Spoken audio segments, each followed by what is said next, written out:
মাছের ঝালের কালারটা শুধু একবার দেখুন, দেখলেই কিন্তু খেতে ইচ্ছা করবে।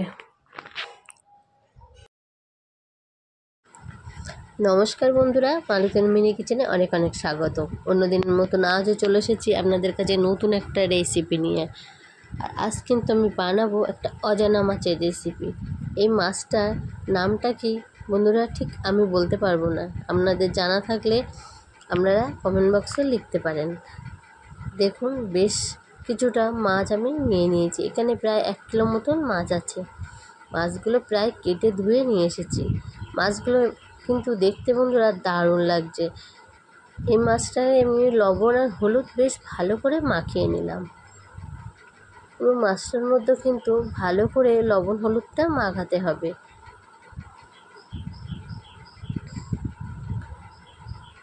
বেশ আচ্ছা করে কিন্তু লবণ হলুদটা মাখিয়ে দিলাম। এবার কিন্তু ফ্রাই প্যানে দিয়ে দিলাম পরিমাণ মতন তেল, দিয়ে কিন্তু একে একে মাছগুলো আমি তেলের মধ্যে ছেড়ে দেব।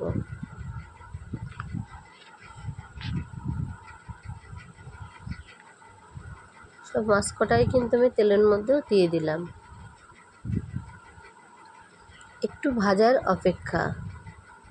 বেশ ভালোভাবে কিন্তু 1 পিঠ ভাজা হয়ে গেছে। এবার কিন্তু মাছটা আমি উল্টে দেব।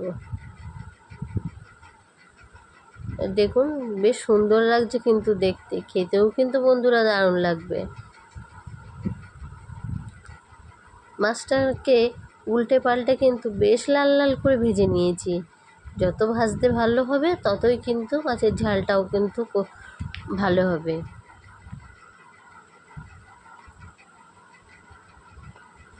দেখুন বন্ধুরা, মাছগুলো প্রায় ভাজা হয়ে গেছে। এর ভিতরে কিন্তু আমি মশলাটা তৈরি করে নেব। এখানে মশলার জন্য ধনে জিরে আর শুকনো লঙ্কাকে বেশ সুন্দর করে বেটে নিয়েছি। দেখুন, মশলা বাটাটাও আমার হয়ে গেছে। এদিকে মাছ ভাজাও কিন্তু কমপ্লিট হয়েছে। মাছ ভাজাগুলো আমি একটা পাত্রে তুলে নেব।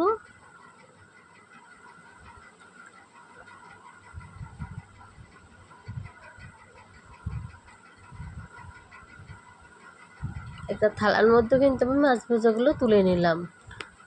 এবার আমি ফ্রাই প্যানে দিয়ে দিলাম পরিমাণ মতন সর্ষের তেল। এই তেলের মধ্যে কিন্তু দিয়ে দেবো কিছুটা বড়ি ফোড়ন। আর এই বড়িগুলো কিন্তু একটু লাল করে ভেজে নিতে হবে আগে থেকে। মাছের ঝালে বড়ি দিলে কিন্তু বন্ধুরা খেতে দারুণ হয়। আর এটা কিন্তু বিউলির ডালের বড়ি। এটা আমার হাতে তৈরি করা বড়ি।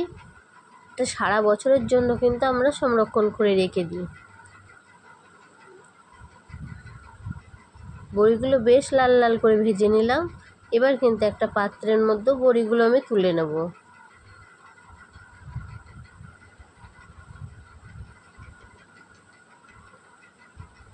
আর ওই তেলের মধ্যেও কিন্তু দিয়ে দেব কালো জিরে ফোড়ন।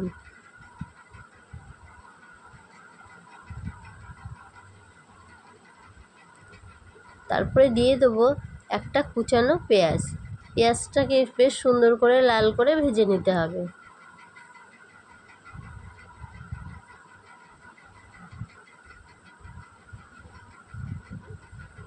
বেশ ভালো করে লাল লাল করে ভেজে নিয়েছি। এবার কিন্তু দিয়ে দেবো একটা টমেটো কুচি। টমেটো কুচির সাথেই কিন্তু পেঁয়াজটা একটু ভালো করে ভেজে নেব। আর সামান্য কিন্তু এর ভিতরে একটু লবণ দিয়ে দেবো, তাহলে কিন্তু তাড়াতাড়ি বন্ধুরা এটা নরম হয়ে আসবে।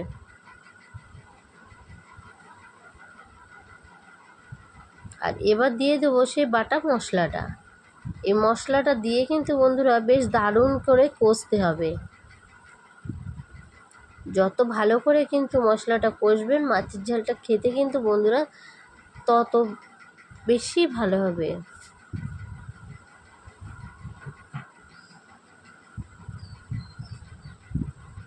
আর এই বাটিটা ধুয়েও কিন্তু একটু জল দিয়ে দিলাম। এবার কিন্তু মশলাটা বেশ সুন্দর করে কষে নেব।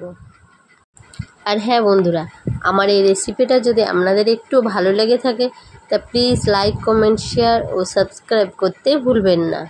সাবস্ক্রাইব করে পাশে থাকবেন আর পাশে থাকা বেল আইকনটিটা প্রেস করে দেবেন, তাহলে নোটিফিকেশন ছাড়ার সাথে সাথে আপনাদের কাছে গিয়ে আগে পৌঁছাবে। আর দেখুন বন্ধুরা, কথা বলতে বলতে কিন্তু মশলাটাও বেশ সুন্দরভাবে কষা হয়ে গেছে। আর এর ভিতরে আমি দিয়ে দিলাম 1 মুঠো মটরশুঁটি। মটরশুঁটিটা দিয়ে কিন্তু ভালো করে আরেকটু কষিয়ে নেব। আর দেখুন মশলাতে কিন্তু তেল ছেড়ে দেওয়া শুরু হয়ে গেছে। তো মশলাটা কিন্তু সুন্দরভাবে কষানোও হয়ে গিয়েছে। দেখুন, দেখলেই কিন্তু বুঝতে পারবেন মশলাটা কত ভালো কষানো হয়েছে। এবার কিন্তু পরিমাণ মতন জল দিয়ে দেব। জলটা ফুটে ওঠার অপেক্ষা।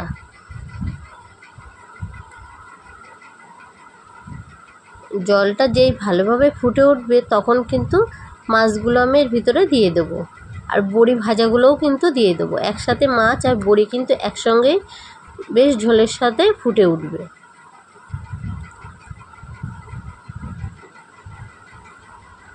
দেখুন বন্ধুরা, মাছগুলো আর বড়িগুলোও কিন্তু একসাথে দিয়ে দিলাম।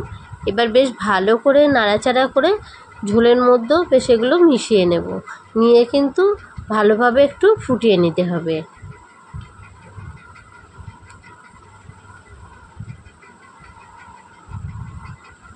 বেশ ঝোলটা কিন্তু বেশ ভালোভাবেই ফুটছে আর কিন্তু ঘনত্বটা অনেকটাই কমে এসেছে। এবার কিন্তু এটা নামিয়ে নেব। দেখুন একটা পাত্রে এটারে নামিয়ে নিলাম। আর দেখতে কতটা সুন্দর লাগছে, বেশ লোভনীয় লাগছে, খেতেও কিন্তু বন্ধুরা দারুণ হবে। এরকমভাবে একবার আপনারা মাছের ঝোল বানিয়ে খেয়ে দেখবেন, খেতে কিন্তু বন্ধুরা দারুণ হয়। আজকের মতন রেসিপি এই পর্যন্ত, নিয়ে আসছি একটা পরের রেসিপি। ততক্ষণ সুস্থ থাকবেন।